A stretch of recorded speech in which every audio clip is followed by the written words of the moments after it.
कबीरा यह घर प्रेम का, खाला का घर नाही। शीस उतारे हाथी करे, सो बैठे घर माही। अर्थात परमात्मा का घर तो प्रेम का है, यह कोई मौसी का घर नहीं जहाँ मनचाहा प्रवेश मिल जाए। जो साधक अपनी शीस को उतारकर अपने हाथ में ले लेता है, वही इस घर में प्रवेश कर सकता है। नमस्कार, आप सभी का स्वागत है Hindi education point YouTube channel में। मेरे द्वारा जो ये पंक्ति बोली गई ये कबीर की है, लेकिन इस पंक्ति को यहाँ पर कहने का जो मेरा लक्ष्यार्थ है वो यह है कि हम कुछ भी प्राप्त करना चाहते हैं तो सबसे पहले हमें अपने शीस अर्थात अहम अर्थात ईगो को साइड रखना होगा, तब जाके हम उस लक्ष्य तक पहुँच सकते हैं। हम जो इस परीक्षा की तैयारी कर रहे हैं इसमें हमें कई सारे ऐसी कठिनाइयाँ मिलेंगी या कुछ ऐसे हमको सिचुएशन स्थितियाँ मिलेंगी जो हमारे ईगो को हिट करती होंगी। लेकिन कभी कभी है ना, अगर शीस उतारे हाथी करे, तो अगर आपको सबसे यूनिक अगर कुछ प्राप्त करना है तो बहुत सारी चीज़ों का त्याग भी करना होगा। तो एक छोटी सी सीख के साथ वीडियो को स्टार्ट करते हैं। आप सभी जानते हैं कि चैनल के माध्यम से आपको उत्तराखंड प्रवक्ता स्क्रीनिंग परीक्षा 2025 हेतु उत्तराखंड के साथ साथ सामान्य हिंदी के प्रैक्टिस सेट भी कराए जा रहे हैं। उत्तराखंड के प्रैक्टिस सेट अभी तक 10 आ चुके हैं और हिंदी के भी 10 आ चुके हैं। आज हिंदी का 11वां प्रैक्टिस सेट है। आप सभी बहुत अच्छे से इसको मोटिवेट और अप्रिशिएट कर रहे हैं मेरे इस कार्य को। आगे भी ऐसे करते रहिए और अपने द्वारा प्रश्नों को हल करके जितने भी आपके अंक आ रहे हैं उनको कमेंट बॉक्स में ज़रूर लिखिए। समय कम है, जितना ज़्यादा से ज़्यादा अंत समय में आप प्रैक्टिस कर सकें वो आपके लिए बहुत ही लाभदायक रहेगा। तो वीडियो स्टार्ट करते हैं। आज की वीडियो का पहला प्रश्न है, इनमें से किस विकल्प में दिए गए शब्द परस्पर पर्यायवाची हैं। अगर आपने ध्यान दिया होगा तो मैंने जितने भी प्रैक्टिस सेट बनाए हैं वो प्रॉपर सिलेबस के अकॉर्डिंग बनाए हैं। जिस प्रकार से प्रश्न पूछे जाते हैं उस प्रकार से बनाए हैं, प्रीवियस क्वेश्चन पेपर को ध्यान में रखते हुए बनाए हैं। तो आपके लिए बहुत लाभदायक होंगे और जिन लोगों तक इसकी पहुंच होनी चाहिए आप कृपया वहां तक इनको पहुंचाइए। तो इनमें जो विकल्प यहाँ पे दिए हैं इसमें परस्पर मतलब परस्पर का अर्थ होता है आपस में, पर्यायवाची हैं। ठीक है, इनमें से किस विकल्प में दिए गए शब्द परस्पर पर्यायवाची हैं। मार्तंड भास्कर पर्यायवाची है। चंद्रमा चपला, चंद्रमा का अर्थ क्या होता है? चंद्रमा का अर्थ होता है चंद्रमा, ठीक है, चांद, हिमकर। और चपला का अर्थ होता है बिजली, विद्युत, तड़ित। ठीक है, अग्नि का अर्थ होता है आग, पावक और अनल। और अनिल का अर्थ होता है हवा, पवन, वायु।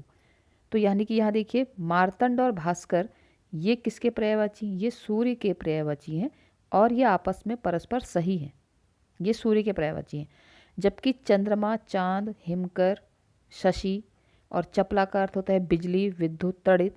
अग्नि का अर्थ होता है या पर्यायवाची होते हैं आग, अनल, पावक, हुतासुन। और अनिल का होता है वायु, समीर, हवा। व्योम का होता है आकाश, नभ। और कौमुदी का अर्थ, कौमुदी की जो पर्यायवाची इंपॉर्टेंट है उसको आप नोट कर सकते हैं। कौमुदी होता है चांदनी, चांदनी और ज्योत्सना। ये ज्योत्सना शब्द कई बार वर्तनी की दृष्टि से पूछा जा चुका है, तो ज्योत्सना ऐसे लिखते हैं, इसको भी आप ध्यान में रखें। इसमें त और सौ दोनों आधे आते हैं, तो ज्योत्सना ये भी कौमुदी अर्थात चांदनी का पर्यायवाची है। ज्योत्सना और चंद्रप्रभा। ठीक है, तो हमारा प्रश्न यह था कि कौन सा विकल्प आपस में पर्यायवाची है। तो हमारा आंसर था मार्तंड और भास्कर, क्योंकि ये सूर्य के पर्यायवाची हैं और दोनों सूर्य के ही हैं, तो परस्पर पर्यायवाची हैं। चंद्रमा चांद का है, चपला बिजली का है, तो ये नहीं है। अग्नि आग का है, अनिल हवा या वायु का है, तो ये नहीं है। व्योम आकाश है और कौमुदी चांदनी है, तो ये दोनों परस्पर पर्यायवाची नहीं है। ठीक है, तो हमको एक प्रश्न साथ कई सारे प्रश्नों का निर्माण यहाँ पर हो रहा है, आप ध्यान देंगे और अपने द्वारा भी यहाँ पर मार्क काउंट करेंगे कि आपके कितने आ रहे हैं। वीडियो पॉज करके स्वयं से आंसर लगाएं। क्वेश्चन आपकी स्क्रीन पे है। अगला प्रश्न है, इनमें से किस विकल्प में दिए गए शब्द परस्पर पर्यायवाची नहीं है। अब क्या पूछा जा रहा है? नहीं है, परस्पर आपस में पर्यायवाची नहीं है। जननी, प्रसु, अम्बा ये सब माँ के पर्यायवाची हैं। मेढक, दादुर, मंडूक ये मेढक के पर्यायवाची हैं।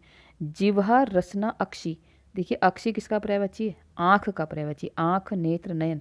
जबकि जिह्वा और रसना जीभ के पर्यायवाची हैं, वाणी के पर्यायवाची हैं। तो हस्त कर पाणी ये भी करेक्ट है, क्योंकि ये भी हाथ के पर्यायवाची हैं, हस्त कर पाणी। तो हमारा आंसर क्या है? ऑप्शन नंबर सी, क्योंकि इसमें जिह्वा और रसना, तो इस जिह्वा और रसना परस्पर पर्यायवाची हैं, लेकिन अक्षी का अर्थ क्या होता है? आँख, नेत्र, नयन। तो हमारा आंसर क्या है? Option number C. अगला प्रश्न है, निशीथ का विलोम शब्द क्या होगा? पहले तो हम समझते हैं कि निशीथ का अर्थ क्या है। निशीथ का अर्थ होता है मध्य रात्रि या आधी रात। मध्य रात्रि या आधी रात को हम क्या बोलते हैं? निशिथ बोलते हैं। अगर हमें इसका अर्थ पता है तो हमें आंसर पता चल जाएगा। तो इसका आंसर क्या होगा? दिन होगा, रात होगा, सांझ होगा या मध्याह्न होगा, क्योंकि मध्याह्न का अर्थ क्या होता है?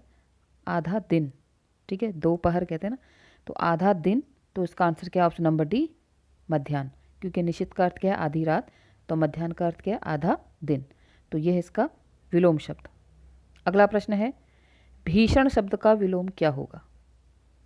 भीषण शब्द का विलोम क्या होगा? दूषण, भयानक, शांत या सौम्य। तो उसका सही आंसर है ऑप्शन नंबर डी, सौम्य। सौम्य का अर्थ होता है शीतल और सुंदर, और भीषण का, ठीक है, भीषण मतलब खतरनाक, जो बहुत डरावना सा लगे, इसका विलोम क्या होगा? सौम्य। अगला प्रश्न है, निम्न में से तत्सम शब्द है। तत्सम शब्द कौन सा है? इमली, अम्लिका, आम्लिका या अम्लका। तो उसका सही उत्तर ऑप्शन नंबर बी, अम्लिका तत्सम शब्द है। अगर बात करें इसका तद्भव क्या है, तो वो है इमली। ऑप्शन नंबर ए में दिया है। अम्लिका का तद्भव क्या है? इमली है, या इमली का तत्सम शब्द क्या है? अम्लिका है। ठीक है, तो यहाँ पर हमारा आंसर क्या? Option number B. अगला प्रश्न है, निम्न में से तत्सम शब्द है ईख, इख, इक्षु, इक्ष। ठीक है, तो उसका सही आंसर ऑप्शन नंबर सी, इक्षु। कहीं कहीं पर आपको इस प्रकार से भी मिलेगा इक्ष, तो यह भी सही है। और इसका जो तद्भव है वो क्या है? ईख। कहीं पर आपको इक्ष भी मिले तो यह भी सही है, इक्षु भी मिले तो यह भी सही है। इक्ष का जो है, इक्ष एक तत्सम शब्द है और इसका तद्भव क्या होगा? ईख। ई से ईख पढ़ते ना बचपन में, वही इसकी बात हो रही है। अगला प्रश्न है, निम्नांकित में तद्भव शब्द कौन सा है? वत्स, रात्रि, सर्व या पंख। तो क्वेश्चन नंबर 7 का सही आंसर है ऑप्शन नंबर डी, पंख। अगर पंख तद्भव है तो इसका तत्सम भी होगा, और इसका तत्सम है पक्ष। इसका तत्सम क्या है? पक्ष। ठीक है, तत्सम और तद्भव किसे कहते हैं? अगर परिभाषा के रूप में प्रश्न आ जाए तो तत्सम किसे कहते हैं? वे शब्द जो संस्कृत से होते हैं, बिल्कुल संस्कृत के ही शब्द, जो हिंदी में संस्कृत के शब्द होते हैं ना, तत्सम कहते हैं। तद्भव जिन संस्कृत शब्दों का हिंदी में रूपांतरण कर लिया जाता है उन्हें हम तद्भव कहते हैं। ठीक है, आगे बढ़ते हैं। अगला प्रश्न है, इनमें से कौन सा शब्द तद्भव नहीं है? प्रश्नों को ध्यान से देखेंगे, नहीं अगर है तो अंडरलाइन करेंगे, नहीं है। गेह, देह, धूल या फूल। तो उसका सही आंसर है ऑप्शन नंबर बी, देह शब्द तद्भव नहीं है। ठीक है, अगर हम बात करें तो गेह का होता है, गेह एक तद्भव शब्द है, और गेह का तत्सम होता है ग्रह। एक ग्रह होता है और एक गृह होता है, ध्यान रखेंगे। गेह का ग्रह होगा, अगर गृह तत्सम शब्द है तो इसका होगा घर। अब इनमें अंतर क्या है? ये ग्रह है जो स्टार होते हैं, ठीक है, और यह ग्रह है हमारा घर, और ये ग्रह है, ये गेह। ठीक है, समझ में आया? धूल का क्या होगा? धूली। धूल का क्या है? धूली। ठीक है, आप समझ गए होंगे। गेह का ग्रह और गृह का घर, और देह एक तद्भव शब्द नहीं है। अगला प्रश्न है, इसमें सूची 1 के साथ सूची 2 का मिलान करना है। ये वाक्यांश हैं और ये सार्थक शब्द है। वाक्यांश क्या है? देखिए, आदि से अंत तक, जल से परिपूर्ण, चोट खाया हुआ, तिनकों से बना घर। आदि से अंत, ये मैं आपको पहले भी करा चुकी हूँ, आद्योपांत। जल से परिपूर्ण, इसका जो आंसर ऑप्शन नंबर डी है। ठीक है, अब कैसे है? जल से परिपूर्ण का क्या होता है? अनूप। जल से परिपूर्ण को हम क्या कहते हैं? अनूप कहते हैं। और चोट खाया हुआ, इसको तो आहत सभी जानते हैं, कहते हैं ना, आहत है। और तिनकों से बना घर, वो होता है उटज। तो ध्यान रखेंगे आप, आदि से अंत तक आद्योपांत, जल से परिपूर्ण अनूप, चोट खाया हुआ आहत, और तिनकों से बना घर उटज। इंपॉर्टेंट है, क्योंकि यहाँ पर मैंने एक नहीं, एक के साथ 4 प्रश्न लिए हैं, और वाक्यांश से एक शब्द का आपका सिलेबस में अगला प्रश्न, जो प्रतिदिन नहाता हो उस वाक्यांश के लिए एक शब्द क्या होगा? नित्य स्नायी, स्वच्छ, सागरिक या चिकित्सा? तो उसका सही आंसर है ऑप्शन नंबर ए, नित्य स्नायी। नित्य माने रोज, स्नायी माने स्नान करता है, तो उसको हम क्या कहते हैं? नित्य स्नायी। अगला प्रश्न है, कमजोर में कौन सा उपसर्ग है? देखिए, उपसर्ग 3 प्रकार के होते हैं, संस्कृत के, हिंदी के, देखिए यहाँ पे लिखा भी है, यहीं से बता देती हूँ मैं आपको, ठीक है। उपसर्ग 3 प्रकार के होते हैं, संस्कृत, हिंदी और उर्दू और अंग्रेजी या फारसी जो भी होते हैं उनको हम इन शॉर्ट कहते हैं विदेशी या आगत। लेकिन यहाँ पे और डिटेल में पूछा है, विदेशी उपसर्ग के अंदर पूछा है। देखिए, हमको इतना तो पता है कि इसमें हिंदी और संस्कृत तो है नहीं, अंग्रेजी नहीं है, तो उसका आंसर क्या? ऑप्शन नंबर ए, उर्दू है। आप ये बात बताइए कि अंग्रेजी उपसर्ग कैसे हो? जैसे वाइस कहते हैं ना, वाइस प्रिंसिपल, तो वाइस उपसर्ग है, तो ऐसे अंग्रेजी के शब्दों को हम क्या कहते हैं? अंग्रेजी के उपसर्ग। लेकिन आप ध्यान रखेंगे उपसर्ग सिर्फ कितने प्रकार के होते हैं? 3 प्रकार के होते हैं, संस्कृत के, हिंदी के और विदेशी या आगत उपसर्ग उसको कहा जाता है। उसमें सब आ जाते हैं, उर्दू, अंग्रेजी, चीनी, जो भी आप अन्य भाषाओं के जो मानते हैं वो सब इसमें आ जाते हैं, ठीक है। तो कमजोर शब्द में उपसर्ग कौन सा है? उर्दू है। अगला प्रश्न, निम्नलिखित में से किस शब्द में प्रत्यय का सही प्रयोग नहीं हुआ है? इंपॉर्टेंट प्रश्न है, क्योंकि यहाँ पर हमने एक नहीं, एक के साथ 4 प्रश्न लिए हैं। देखिए, इसमें आपको जो विग्रह है वो भी ध्यान रखना है। अभिजात प्लस य अभिजात्य, चाचा प्लस एरा सही है, राधा प्लस ए राधे सही है, दिति प्लस य दैत्य सही है। ये ध्यान रखेंगे, दैत्य का इस प्रकार से विग्रह अगर पूछ लिया, दैत्य में प्रत्यय और मूल से अलग करो, तो दैत्य का क्या है? दिति प्लस य दैत्य। लेकिन अभिजात प्लस य का जो प्रत्यय है वो गलत है, यहाँ पर य की जगह क्या आएगा? त्य। तो अभिजात प्लस त्य क्या बना? अभिजात्य। अगर पूछा जाए अभिजात्य का अर्थ क्या होता है, ठीक है, तो हमारा यहाँ पर आंसर क्या है? इसका सही प्रत्यय का प्रयोग नहीं हुआ है, क्योंकि यहाँ पर ये प्रत्यय प्रयोग होना था। अगर अभिजाति शब्द का अर्थ पूछा जाए तो अभिजाति शब्द का अर्थ होता है उच्च कुल में जन्म लेने योग्य। उच्च कुल में जन्म लेने योग्य वाले को हम क्या बोलते हैं? अभिजात्य, ठीक है। और यहाँ पर किस प्रत्यय का प्रयोग होना था? यहाँ पर त्य प्रत्यय का प्रयोग होना था। अभिजात प्लस य अभिजात्य, त्य अभिजात्य, और अभिजात्य का मीनिंग मैंने आपको बता दिया, उच्च कुल में जन्म लेने वाला। अगला प्रश्न है, निम्नलिखित में से शुद्ध वर्तनी युक्त शब्द है। देखिए, यहाँ पर एक के साथ मैंने कई सारे प्रश्न लिए हैं। अब इसमें शुद्ध कौन सा है? BCD, ACE, ABC, BDE। तो उसका सही answer option number B, ACE। A में अधीन, सी में महत्व और ई में उपयुक्त, यानी कि पुरस्कार और शासन गलत लिखा है। आप पुरस्कार कैसे लिखते हैं? ठीक है, पुरस्कार ऐसे लिखते हैं, ठीक है। और बात करें हम, पुरस्कार हमने देख लिया, हमारा आंसर क्या है? ऑप्शन नंबर बी, ये AC सही है। अब है शासन तो बहुत ईजी है, शासन ऐसे लिखते हैं। मैंने आपको पहले भी वीडियो में बता रखा है कि 3 प्रकार के स होते हैं। ये कौन सा है? तालव्य स, दंती स और मूर्धन्य स। ये आपको याद होनी चाहिए, तालव्य स, दंती स और मूर्धन्य स, ठीक है। तो यहाँ पर तालव्य स है और यहाँ पे दंती स है, इस प्रकार से शासन होगा। और पुरस्कार में भी कौन सा स था? दंती स था, ये वाला, मूर्धन्य स नहीं आएगा। तो हमारा आंसर ऑप्शन नंबर बी। अगला प्रश्न है, सप्त सिंधु का सही समास कौन सा है, या सप्त सिंधु में कौन सा समास आएगा? बहुब्रीहि, अव्ययभाव, द्विगु या तत्पुरुष। अगर आप मेरी वीडियो पहले से देख रहे हैं तो मैंने आपको समास की ट्रिक बता रखी है। भाई, समास के कितने भेद होते हैं? 6 भेद होते हैं। बहुब्रीहि समास में कोई भी पद प्रधान नहीं होता है, किसी तीसरे व्यक्तित्व विशेष की बात आती है। अव्यय में पहला शब्द अव्यय होता है, अर्थात उपसर्ग होता है, ठीक है। द्विगु समास में प्रथम पद संख्या होता है, तो यहाँ पर तो मिल रहा है।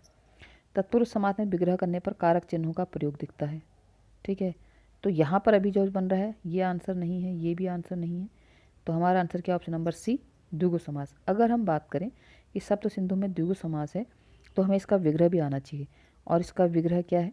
क्वेश्चन नंबर 14 में इसका विग्रह होगा 7 सिंधुओं का समूह। सिंधु को कहते हैं, समुद्र को कहते हैं, ठीक है।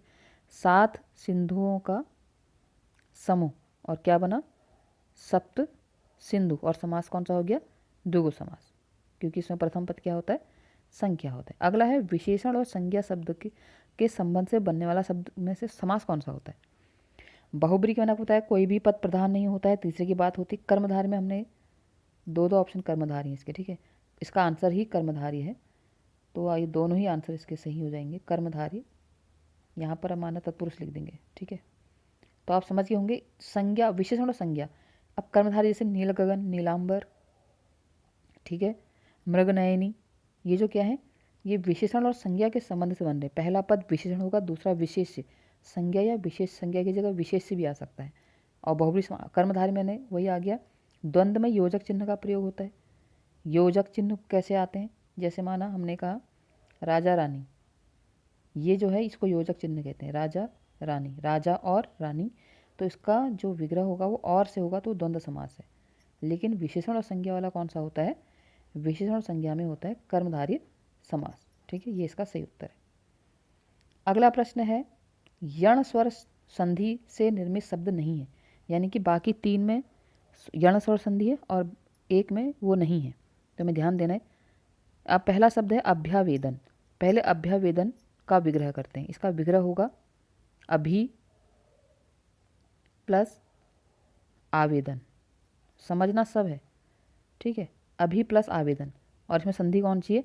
यण संधि, तो ये तो आंसर नहीं है, ठीक है, इरेज कर रही हूँ, ठीक है। दूसरा स्वेच्छा।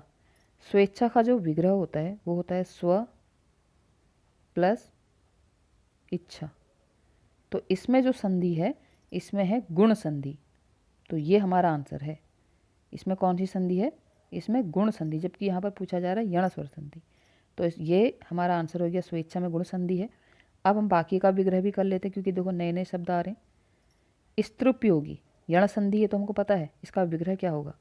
स्त्री प्लस उपयोगी, ठीक है, यण संधि का ही। अगला है स्वल्प। स्वल्प का क्या होगा? सु प्लस अल्प, ठीक है। तो हमारा जो आंसर था यण स्वर संधि किसमें नहीं है? स्वेच्छा में नहीं है, क्योंकि स्वेच्छा में कौन सी संधि है? गुण संधि है, और विग्रह क्या है? स्व प्लस इच्छा। और बाकी भी हमने देख लिए। अभ्यावेदन का मैंने आपको बताया अभी आवेदन, स्त्रोपयोगी का मैंने आपको बताया स्त्री प्लस उपयोगी, और स्वल्प का मैंने बताया सु प्लस अल्प, ठीक है। बढ़ते हैं आगे।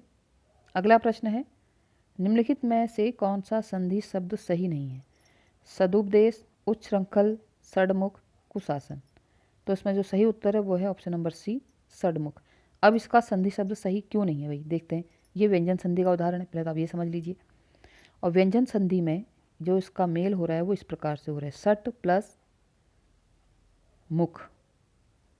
अब इसका एक नियम है कि जब ट किसी अनुनासिक से मिले, देखो मौ अनुनासिक है ना, ये सट है, हलंत है यानी कि सट है, अ नहीं है सट है, ट है। तो ट अगर मौ से मिले, मौ अनुनासिक है, पंचमाक्षर है, तो वो अपने वर्ग का, ट अपने वर्ग का पंचम में चेंज हो जाएगा। अब ट को देखिए, ट ठ ड ढ अण, तो ये पंचम है, ये पंचम है ना, तो अणों में परिवर्तित हो जाएगा। तो क्या बनेगा शब्द? अब शब्द देखिए, षडमुख नहीं, इसका सही शब्द जो बनेगा वो क्या बनेगा? षणमुख। क्या बनेगा? षणमुख। विग्रह तो वही है, क्या है विग्रह? सट प्लस मुख, और मिलके क्या बना? षणमुख। मैंने क्या कहा? ट।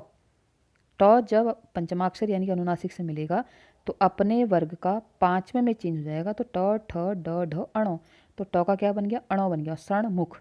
क्योंकि ट आधा है, ये आधा है ना, हलंत लगा रखा है, आधा है, तो अणो भी आधा आएगा, तो क्या बन गया? षणमुख। तो हमारा जो आंसर है वो षणमुख है, क्योंकि ये गलत इसमें संधि हुई है। इसका जो संधि होगी वो क्या होगी? षणमुख। अगर ये संधि शब्द पूछने में आए, इंपॉर्टेंट है, ध्यान रखेंगे। षणमुख ऐसे भी पूछा जा सकता है कि इसका विग्रह क्या होगा? विग्रह होगा सट प्लस मुख, और संधि कौन सी है? व्यंजन संधि है, ठीक है। आशा करती हूँ आप समझ गए होंगे। अगला प्रश्न है, भात सड़ना मुहावरे का क्या अर्थ है? बिरादरी से निकालना, लापरवाह होना, आवश्यकता से अधिक भोजन तैयार होना, या बासी भोजन। मैंने आपको बताया था कि मुहावरे में जब उससे मिलते जुलते शब्द आए, यानी कि भात यानी कि खाने की बात हो रही है, तो बिल्कुल गलत है। तो भोजन की बात गलत, बासी भोजन गलत, ये दोनों तो हट गए, ये अपने आप हट गए। अब इन दोनों में से हमारा राइट आंसर है बिरादरी से निकालना है लापरवाह होना। तो क्वेश्चन नंबर 18 का सही आंसर है ऑप्शन नंबर ए, बिरादरी से निकालना मुहावरा के लिए मुहावरा क्या है? भात सड़ना। अगला प्रश्न, पर उपदेश कुशल बहु तेरे, लोकोक्ति का अर्थ क्या होगा? बिन मांगे सलाह देना, दूसरों को उपदेश देने को आसान समझना, बिना सोचे दूसरों की सलाह पर काम करना, दूसरों की बात को शीघ्र मान लेना। ये बहुत बिल्कुल ही क्लोज मिलते जुलते अर्थ दिए हैं। तो उसका सही उत्तर क्या है? ऑप्शन नंबर बी, दूसरों को उपदेश देने को आसान समझ के ना। पर उपदेश, पर माने दूसरा, उपदेश कुशल बहु तेरे, दूसरे को उपदेश देना बहुत आसान होता है। ये अपनी भाषा में सुना होगा ना आपने। इसका देखो भाई, ये दूसरे को उपदेश देना बहुत आसान होता है, यानी कि दूसरों को उपदेश देने को आसान समझना, लेकिन जब खुद पे करें तो तब समझ में आता है ना। तो इसका सही आंसर क्या? Option number B. आज की वीडियो का अंतिम प्रश्न है, निम्नलिखित में से वाक्य के शुद्ध रूप का चयन कीजिए। पिछले सोमवार स्कूल बंद है। अगर पिछले की बात हो रही है, पास्ट की बात हो रही है, तो है तो आएगा नहीं। पिछले सोमवार को स्कूल बंद रहेगा, पिछले पास्ट की बात हो रही है, भविष्य की बात, क्रिया का प्रयोग हो रहा है, गलत, काल का प्रयोग हो रहा है। पिछले सोमवार को स्कूल बंद होना है, फिर वही बात हो रही है। तो हमारा आंसर क्या है? पिछले सोमवार को स्कूल बंद था। तो हमारा आंसर क्या है? Option number D. तो आशा करती हूँ आपको इन 20 प्रश्नों का संकलन और उसके साथ जो मैंने अतिरिक्त व्याख्या की है वो आपके लिए काफ़ी लाभदायक रहेगी। आपको वीडियो पसंद आता है, मेरा एक्सप्लेनेशन पसंद आता है, प्रश्नों का संकलन आपके लिए उपयोगी सिद्ध होता है, तो ज़रूर मुझे कमेंट करें और चैनल से जुड़ें और वीडियो को लाइक करें, अधिक से अधिक लोगों तक पहुँचाएँ। जो भी आप इस वीडियो को देखकर समझ रहे हैं वो ज़रूर प्रतिक्रिया कमेंट बॉक्स में लिखें। आपने 20 में से कितने अंक प्राप्त किए ये भी ज़रूर लिखें। ऐसे ही मैं प्रैक्टिस सेट आपके लिए लाते रहूँगी, क्योंकि परीक्षा अप्रैल में है, तब तक काफ़ी अच्छे खासे हम प्रैक्टिस सेट की प्रैक्टिस कर सकते हैं। वो तब होगा जब आप मुझे अपने कमेंट से अप्रिशिएट करेंगे। ठीक है, तो आज के लिए इतना ही। आप सभी का दिन शुभ हो। बहुत बहुत धन्यवाद।